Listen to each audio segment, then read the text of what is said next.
GeM TV நேயர்களுக்கு அன்பு வணக்கங்களை கூறிக்கொண்டு வழக்கம்போல் வேதம் புகழும் விநாயகப் பெருமானை வணங்கி இன்றைய 12 ராசிகளுக்கான பலன்கள். இன்று 22/4/2025 சித்திரை மாதம் 9ஆம் நாள் விஸ்வாவசு வருடம் அற்புதமான செவ்வாய்க்கிழமை, நல்ல நாள். இன்றைய ஆதிக்க கிரகம் செவ்வாய் பகவான். இன்று நாம் வழிபட வேண்டிய தெய்வம் முருகப்பெருமானையும் அம்பாளையும் செவ்வாய்க்கிழமைகளிலே வழிபட வேண்டும். இன்றைய சூரிய உதயம் காலை 5:52 சூரிய அஸ்தமனம் மாலை 6:23 இன்றைய நல்ல நேரம் காலை 7:30 முதல் காலை 8:30 வரை, மாலை 4:30 முதல் மாலை 5:30 வரை. இன்றைய ராகு காலம் மதியம் 3 முதல் மாலை 4:30 வரை. இன்றைய யமகண்டம் காலை 9 முதல் காலை 10:30 வரை. இன்றைய குளிகை நேரம் மதியம் 12 முதல் மதியம் 1:30 வரை. இன்றைய சுபகோரை சுக்கிரகோரை நேரம் காலை 8 முதல் 9 வரை. இன்றைய நட்சத்திரம் இன்று காலை 8:26 வரை திருவோணம், அதன் பின்பு அவிட்ட நட்சத்திரம். இன்றைய திதி இன்று மதியம் 1:37 வரை தேய்பிறை நவமி, அதன் பின்பு தசமி திதி வருகின்றது. இன்றைய சந்திராட்டம நட்சத்திரம் இன்று காலை 8:26 வரை திருவாதிரை நட்சத்திரத்துக்கு சந்திராட்டமம், அதன் பின்பு புனர்பூசம் நட்சத்திரத்துக்கு சந்திராட்டமம். கவனமாக இருக்க வேண்டும். அடுத்து நாம் காண இருப்பது 12 ராசிகளுக்கான பலன்களை. மேஷராசி அன்பர்களே, இன்று சந்திரன் உங்கள் ராசிக்கு 10ஆம் இடத்திலே, உங்கள் ராசி அதிபதி செவ்வாய் ராசிக்கு 4ஆம் இடத்திலே. ஆகவே இன்றைய நாளிலே உங்களுக்கு பெயரும் புகழும் கிடைக்கக்கூடிய நாள். நல்ல குழந்தை பாக்கியத்திற்காக காத்திருக்கின்ற தம்பதிகளுக்கு குழந்தை பாக்கியம் உண்டாகும். அதேபோல் தாய் வழி சொந்தங்களின் உதவிகள் எல்லாம் கிடைக்கின்ற அற்புதமான நாள். கடன் தொல்லைகள் விலகுகின்ற நேரம் வந்துவிட்டது. கடனை எல்லாம் கொடுத்து முடிக்கின்ற காலம் வந்துவிட்டது. மனக்குழப்பங்கள் தீரும். உங்களுடைய முயற்சிகள் எல்லாம் கைகூடுகின்ற நல்ல நாள். திருமணம் போன்ற சுபகாரிய பேச்சுவார்த்தைகள் இனிதே முடிகின்ற நாள். உத்தியோக வகையிலே நல்ல மாற்றம் உண்டாகும். எதிர்பார்த்த தொகை கைக்கு வரும். உடல் ஆரோக்கியம் சிறப்பாக இருக்கும். மொத்தத்தில் இன்றைய நாள் மிக மிக சிறப்பான மேன்மையான நாள். முருகப்பெருமானை வணங்குங்கள், அம்பாளை வணங்குங்கள். வாழ்த்துக்கள். ரிஷபராசி அன்பர்களே, இன்று சந்திரன் உங்கள் ராசிக்கு 9ஆம் இடத்திலே இருக்கின்றார். உங்களுடைய ராசி அதிபதி சுக்கிரனாகப்பட்டவர் ராசிக்கு 11ஆம் இடத்திலே இருக்கின்றார். ஆகவே இன்று சிலருக்கு வீடு வண்டி வாகன மாற்றம் உண்டாகும். தொழிலிலே நல்ல லாபம் ஏற்படும். உயர் பதவிகள் தேடி வருகின்ற நாள். அலுவலகத்திலே புதிய வாய்ப்புகள் வெற்றியை தரும். நீங்கள் நினைத்தது அனைத்தும் நல்லபடியாக நடக்கக்கூடிய நல்ல நாளாக இருக்கின்றது. அடமானம் வைத்திருந்தால் அந்த தங்க நகைகளை மீட்டு விடுவீர்கள். குழந்தை பாக்கியத்திற்காக காத்திருக்கின்ற தம்பதிகளுக்கு சத்சந்தான பிராப்தி உண்டாகும். புதிய தொழில் தொடங்கும் முயற்சிகள் எல்லாம் அற்புதமான வெற்றியை பெறும். காரிய தடைகள் விலகும். திருமணம் போன்ற சுபகாரிய பேச்சுவார்த்தைகள் கைகூடி வரும். நண்பர்கள் உறவினர்கள் மூலம் நல்ல ஆதாயம் உண்டாகும். மொத்தத்தில் சிறப்பான நாள். செவ்வாய்க்கிழமை நல்ல நாள் இன்றைய நாள் உங்களுக்கு. ஆகவே இன்றைய நாளிலே முருகப்பெருமானையும் அம்பாளையும் ஒரு சேர வணங்கி மேலும் நற்பலன்களை பெறுங்கள். வாழ்த்துக்கள். மிதுன ராசி அன்பர்களே, இன்று சந்திரன் உங்கள் ராசிக்கு 8ஆம் இடத்திலே, உங்கள் ராசி அதிபதி புதனாகப்பட்டவர் ராசிக்கு 10ஆம் இடத்திலே. இன்று நாள் முழுவதும் உங்களுக்கு சந்திராட்டமும். மௌனத்தை கடைபிடிக்க வேண்டிய நாள். கந்தர் சட்டி கவசம் கேளுங்கள். முருகப்பெருமானுடைய நாமத்தை கேட்டுக்கொண்டே இருங்கள். இன்றைய நாளிலே யாருக்கும் கடன் கொடுக்காதீர்கள், நீங்களும் கடன் வாங்காதீர்கள். செய்தொழில் செய்பவர்கள் புதிய முயற்சிகளை தள்ளி போடுவது நல்லது. அதேபோல் வேலையிலே மாற்றம் ஏற்படும். கவனமாக இருக்க வேண்டும். உடல் ஆரோக்கியத்திலே மிகுந்த கவனம் தேவை. குலதெய்வ வழிபாடு மன அமைதியை தரும். கூட்டு தொழிலிலே புதிய முதலீடுகளை புதிய முயற்சிகளை தவிர்க்க வேண்டிய நாள் இன்றைய நாள். புதிதாக கடன் வாங்காதீர்கள், நீங்களும் கடன் கொடுக்காதீர்கள். கணவன் மனைவிக்குள் சண்டை சச்சரவுகள் ஏற்படலாம். விட்டு கொடுத்து செல்லுங்கள். கோபத்தை முற்றிலுமாக தவிர்த்து கொள்ளுங்கள். மௌனத்தை கடைபிடிக்க வேண்டிய நாள். அலுவலகத்திலே வேலை பளு அதிகமாக இருக்கும். மேலதிகாரிகளை அனுசரித்து செல்ல வேண்டும். எதிலும் எச்சரிக்கையாக இருக்க வேண்டிய நாள். ஆகவே கவனமாக இருங்கள். முருகப்பெருமானை வணங்குங்கள். வாழ்த்துக்கள். கடக ராசி அன்பர்களே, இன்று சந்திரன் உங்கள் ராசிக்கு 7ஆம் இடத்திலே. ஆகவே இன்று செய்யும் செயலிலே பெயரும் புகழும் கிடைக்கும். எதிலும் வெற்றி உண்டாகின்ற அற்புதமான நாள். ஆகவே முயற்சிகளை தொடர்ந்து செய்யுங்கள். மாபெரும் வெற்றி காத்திருக்கின்றது. கணவன் மனைவிக்குள் வந்த பிரச்சனைகள் எல்லாம் தீரும். மனமானது மிக சந்தோஷமாக இருக்கின்ற நாள். நினைத்த காரியம் அனைத்தும் நல்லபடியாக நடக்கக்கூடிய நல்ல நாளாக இருக்கின்றது. புதிய வேலை வாய்ப்புகள் தேடி வரும். சுப காரியங்கள் நடைபெறக்கூடிய நல்ல நாள். வீடு வண்டி வாகன யோகம் உண்டாகும். கூட்டு தொழிலில் இருப்பவர்களுக்கு நல்ல வெற்றிகளும் லாபமும் தேடி வருகின்றன. அலுவலகத்திலே வேலை பார்ப்பவர்களுக்கு சம்பள உயர்வும் பதவி உயர்வும் ஏற்படும். நண்பர்கள் மூலம் அனுகூலம் உண்டாகும். திருமணத்துக்காக காத்திருக்கின்ற வரன்களுக்கு திருமணம் நிச்சயமாகும். புதிய தொழில் முயற்சிகள் எல்லாம் நல்ல வெற்றியை பெறும். மொத்தத்தில் இன்றைய நாள் சிறப்பான நாள். முருகப்பெருமானை வணங்குங்கள், அம்பாளை வணங்குங்கள். வாழ்த்துக்கள். சிம்ம ராசி அன்பர்களே, இன்று சந்திரன் உங்கள் ராசிக்கு 6ஆம் இடத்திலே இருக்கின்றார். உங்களுடைய ராசி அதிபதி சூரியன் ராசிக்கு 9ஆம் இடத்திலே இருக்கின்றார். ஆகவே இன்றைய நாளிலே உங்களுக்கு காரிய தடைகள் ஏற்படும். கவனமாக இருக்க வேண்டும். அலுவலகத்திலே வீண் வாக்குவாதங்களை எல்லாம் தவிர்க்க வேண்டிய நாள் இன்றைய நாள். கூட்டு தொழிலிலே மன வருத்தங்கள் உண்டாகலாம். கவனமாக இருங்கள். உடல் ஆரோக்கியத்திலே மிகுந்த எச்சரிக்கையாக இருக்க வேண்டும். குடும்பத்திலே கணவன் மனைவிக்குள் சண்டை சச்சரவுகள் ஏற்பட்டு விலகும். நண்பர்கள் உறவினர்கள் மூலம் அனுகூலம் உண்டாகும். திருமணம் போன்ற சுபகாரிய பேச்சுவார்த்தைகள் சற்று தாமதமாகும். அலுவலகத்திலே பணிச்சுமை அதிகமாக இருக்கும். தொழில் மற்றும் வியாபாரத்திற்காக புதிய முதலீடுகளை முற்றிலுமாக தவிர்க்க வேண்டிய நாள். சிலருக்கு வண்டி வாகன வகையிலே செலவுகள் ஏற்படலாம். கவனமாக இருக்க வேண்டிய நாள் இன்றைய நாள். முருகப்பெருமானை வணங்குங்கள். வாழ்த்துக்கள். கன்னிராசி அன்பர்களே, இன்று சந்திரன் உங்கள் ராசிக்கு 5ஆம் இடத்திலே. உங்கள் ராசி அதிபதி புதனாகப்பட்டவர் ராசிக்கு 7ஆம் இடத்திலே. ஆகவே இன்றைய நாளிலே உங்களுக்கு திடீர் பணவரவு உண்டாகும். குழந்தைகளால் மகிழ்ச்சி ஏற்படும். தொழில் மற்றும் வியாபாரத்திலே நல்ல லாபம் உண்டாகின்ற நாள். நண்பர்கள் மூலம் நல்ல அனுகூலம் உண்டாகும். சுப காரியங்கள் கைகூடி வருகின்ற அற்புதமான நாள். புதிய வேலை வாய்ப்புகள் உண்டாகும். கடன் பிரச்சனைகள் தீரும். பதவி உயர்வோடு வேலை மாற்றம் ஒரு சிலருக்கு உண்டாகும். அதாவது அவரவருடைய வயதுக்கேற்ப நல்லது நடக்கின்ற நாள். பழைய பாக்கிகள் வசூலாகும். உழைப்புக்கு ஏற்ற ஊதியம் கிடைக்கும். திருமண பேச்சுவார்த்தைகள் சுபமாக முடியும். கணவன் மனைவியிடையே நல்ல ஒற்றுமை ஏற்படும். மொத்தத்தில் சிறப்பான நாள் இது. செவ்வாய்க்கிழமை. முருகப்பெருமானை வணங்குங்கள், அம்பாளை வணங்குங்கள். வாழ்த்துக்கள்.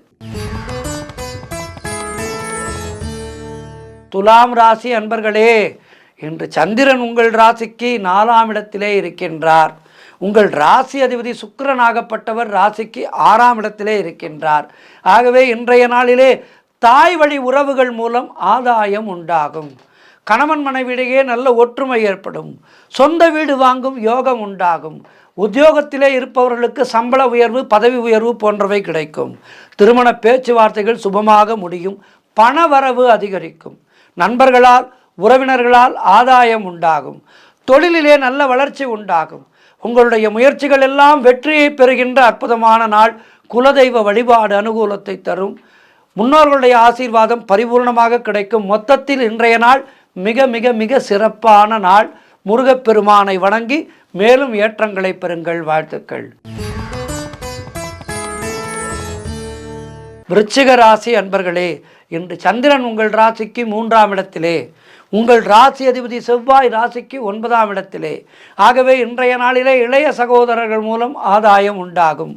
குழந்தைகளுக்காக சுப செலவு செய்யக்கூடிய நல்ல நாள்.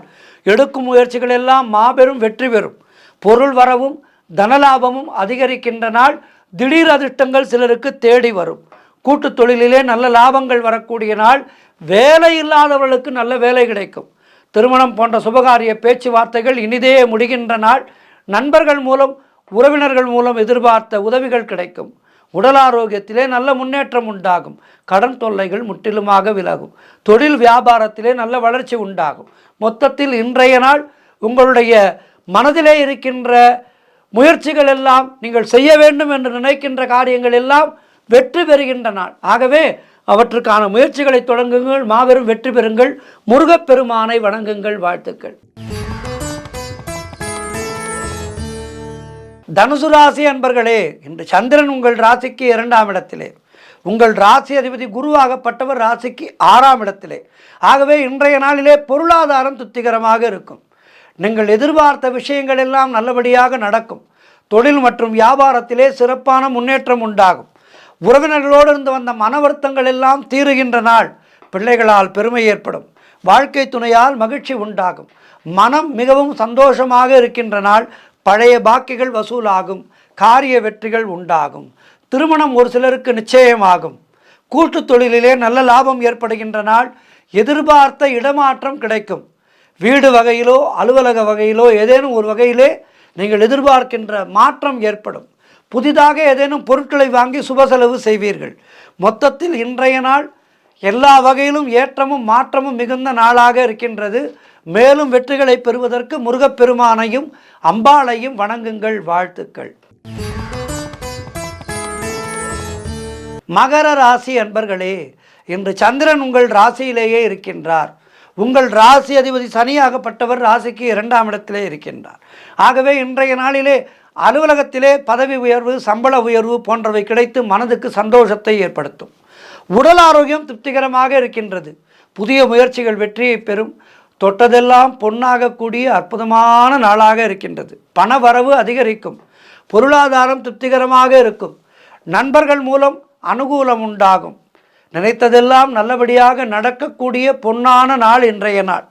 வேலை இல்லாதவர்களுக்கு நல்ல வேலை கிடைக்கும். காரிய தடைகள் எல்லாம் விலகி நீங்கள் எடுக்கின்ற முயற்சிகளிலே வெற்றி கிடைக்கின்ற அற்புதமான நாள்.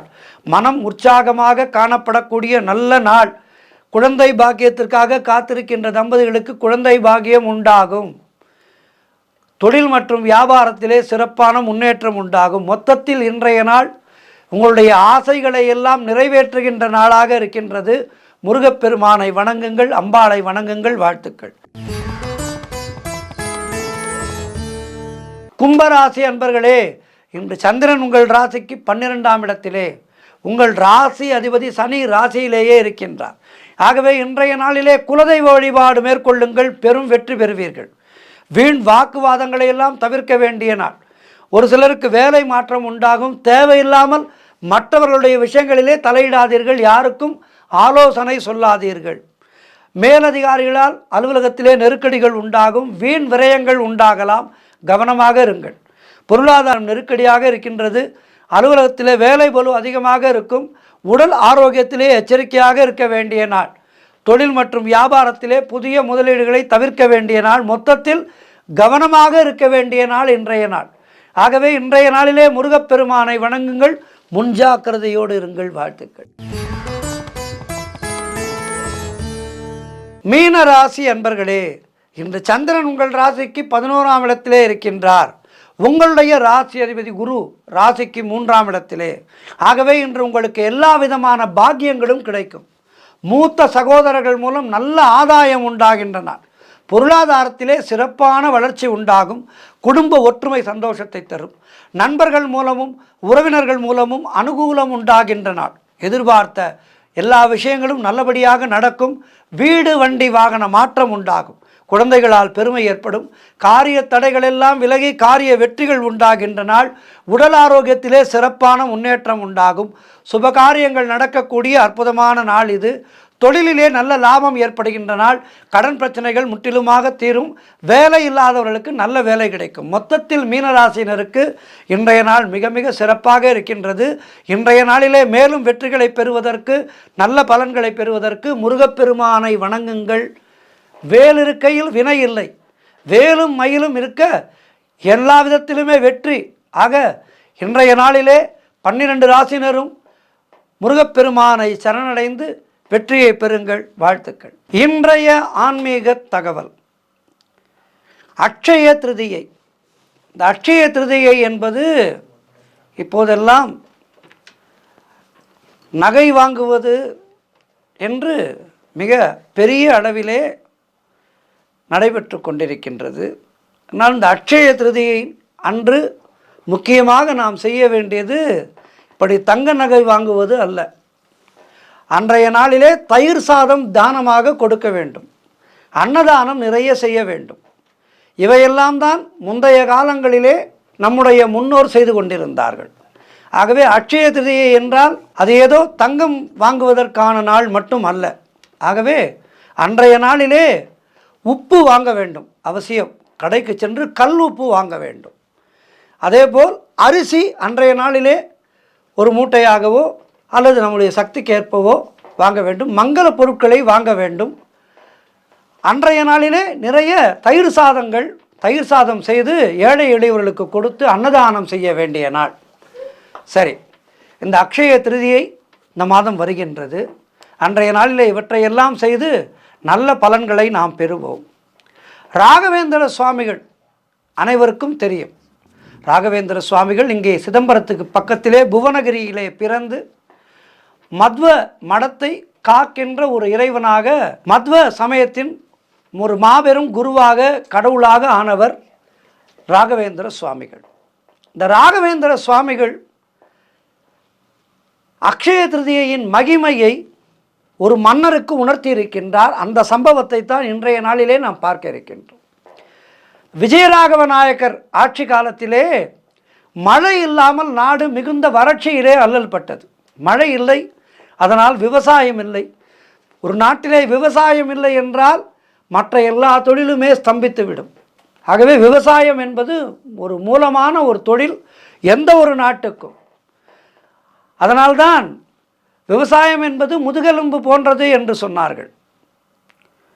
வள்ளுவ பெருந்தகை கூட விவசாயத்தை மிக பெரிதாக சொல்லி பாடியிருக்கின்றார். இப்படி விவசாயம் இல்லாமல், மழை இல்லாததால் விவசாயம் இல்லாமல் நாடு பெரும் பஞ்சத்திலே சென்று விட்டது. என்ன செய்வது என்று தெரியவில்லை மன்னருக்கு. மன்னர் குழம்பி போனார். இயற்கையை எதிர்க்க மனிதர்களால் முடியுமா? என்றாலும் மன்னருக்கு மக்களை காக்க வேண்டியது அவருடைய கடமை அல்லவா? மந்திரி சபையை கூட்டி ஆலோசித்தார் மன்னர். அப்போது ஒரு மந்திரி சொன்னார், நம் ஊருக்கு ஸ்ரீ ராகவேந்திர சுவாமிகள் அவர்கள் வந்திருக்கின்றார்கள். அவர் மிகச்சிறந்த மகான். அவர் நமக்கு இந்த பிரச்சனையிலிருந்து வருவதற்கு ஒரு நல்ல வழியை காட்டுவார் என்று கூறினார். அரசரும் உடனே ராகவேந்திர சுவாமிக்கு மரியாதை செலுத்தி அழைத்து வாருங்கள் என்று உத்தரவிட்டார். ஸ்ரீ ராகவேந்திர சுவாமி அரசரை சந்தித்தார். தன்னுடைய நாடு மழை இல்லாமல் வறுமையின் பிடியிலே இருக்கின்றது, இயற்கை வளங்கள் பெற சுவாமி அருள் செய்ய வேண்டும் என்று அரசர் ஸ்ரீ ராகவேந்திரனிடம் வேண்டிக் கொண்டார். மக்களும் சுவாமிகளிடம் தங்களுடைய நிலையை எடுத்து சொல்லி அழுதார்கள். நாட்டினுடைய நிலைமையையும் மக்களுடைய வறுமையையும் நேரில் கண்ட சுவாமிகள் நெல்களஞ்சியத்துக்கு போகலாம் வாருங்கள் என்று அரசரையும் மக்களையும் அழைத்து கொண்டு நெல்களஞ்சியத்துக்கு சென்றார். ஸ்ரீ ராகவேந்திர சுவாமிகள் அங்கு சிறிய அளவிலே இருந்த நெல்லின் மேல் அக்ஷயம் என்று எழுதி அங்கிருந்த சில மக்களுக்கு தன்னுடைய திருக்கரத்தால் நெல்லை தானம் செய்தார். அங்கே ஒரு மிகப்பெரிய ஆச்சரியம் நடந்தது. 50 பேருக்கு கூட போதாத அளவிலே இருந்த நெல் இருப்பு சுவாமியினுடைய மகிமையால் அவருடைய கைப்பட்டதும் ஆயிரக்கணக்கான மக்களுக்கு அள்ளி அள்ளி தந்தும் குறையவில்லை.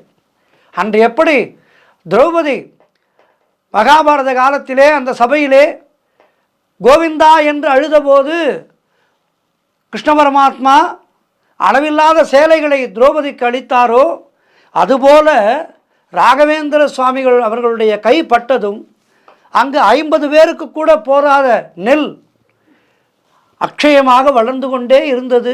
பலருக்கும் கொடுத்து கொண்டே இருந்தார். இந்த அக்ஷய திருதியை நாளிலே தான் இப்படி ஒரு சம்பவம் நடைபெற்றது.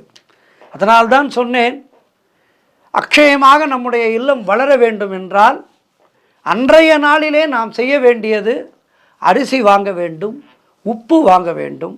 இவற்றை மற்றவர்களுக்கு தானமாக அளித்தாலும் அது நம்முடைய இல்லத்திலே லக்ஷ்மி கடாட்சத்தை சேர்க்கும். தங்கம் வாங்குவதற்கு வசதி இருப்பவர்கள் தாராளமாக வாங்குங்கள். ஆனால் தங்கம் வாங்க வசதி இல்லாதவர்கள் இந்த நாளிலே மனக்குறைப்பட்டு கொண்டு தங்கம் வாங்க வழி இல்லையே என்று நினைக்காதீர்கள். இன்றைக்கு தங்கம் விற்கின்ற காலத்திலே எல்லோராலும் தங்கம் வாங்க முடியாது. ஆனாலும் அன்றைய நாளிலே நாம் சாஸ்திர ரீதியாக செய்ய வேண்டியது இதைத்தான். ஆகவே உப்பு வாங்குங்கள், பருப்பு வாங்குங்கள், அரிசி வாங்குங்கள். ஒவ்வொரு கிலோ வாங்கினாலும் போதும். அன்றைய நாளிலே அதனை செய்யுங்கள். அக்ஷயம் போல் உங்களுடைய இல்லத்திலே லக்ஷ்மி கடாட்சமானது வளரும். நீங்களும் வளர்ந்து அடுத்தவர்களுக்கும் உதவுங்கள். எல்லோரும் எல்லாமும் பெற பிரார்த்தித்துக் கொள்கின்றேன். நன்றி, வணக்கம்.